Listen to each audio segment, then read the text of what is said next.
নকল কন্ডম বিক্রি করছিল, পাশাপাশি তিনি লাইসেন্স নিয়েছেন হচ্ছে সার্জিক্যাল আইটেম বিক্রি করবার জন্য, কিন্তু আদতে তিনি বিক্রি করছেন যৌন উত্তেজক ঔষধ, যেটি অ্যালোপ্যাথিক ঔষধ এবং ইউনানি ঔষধ, তারপরে আপনার প্রেগন্যান্সির টেস্ট কিট এবং যেটি আপনার দেশের বাইরে উৎপাদিত হয় এমন কিছু জেল, এমন কিছু আপনার ক্রিম যেটির আমদানিকারকের কোনো তথ্য নাই, সেগুলি তিনি বিক্রির জন্য সংরক্ষণ করছেন এবং মোড়কজাত করছেন তার নিজ নামে, যদিও এ সংক্রান্তে তিনি কোনো বৈধ কাগজপত্র দেখাতে পারেননি।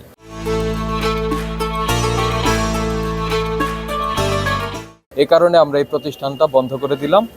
তাকে এটি আমরা স্থায়ীভাবে বন্ধ করব, তবে তাই 7 দিন আমরা সময় দিয়েছি। 7 দিনের মধ্যে যদি তিনি তার উপযুক্ত প্রমাণক দিতে পারেন এবং উনি যদি বক্তব্য দিতে পারেন যে তিনি এই ধরনের উল্টাপাল্টা জিনিস বাদ দিয়ে যেটুকু তার অনুমোদন রয়েছে সেটুকু ব্যবসা পরিচালনা করবেন, সেক্ষেত্রে জরিমানা প্রদানপূর্বক সে ওই ব্যবসাটা করতে পারবে।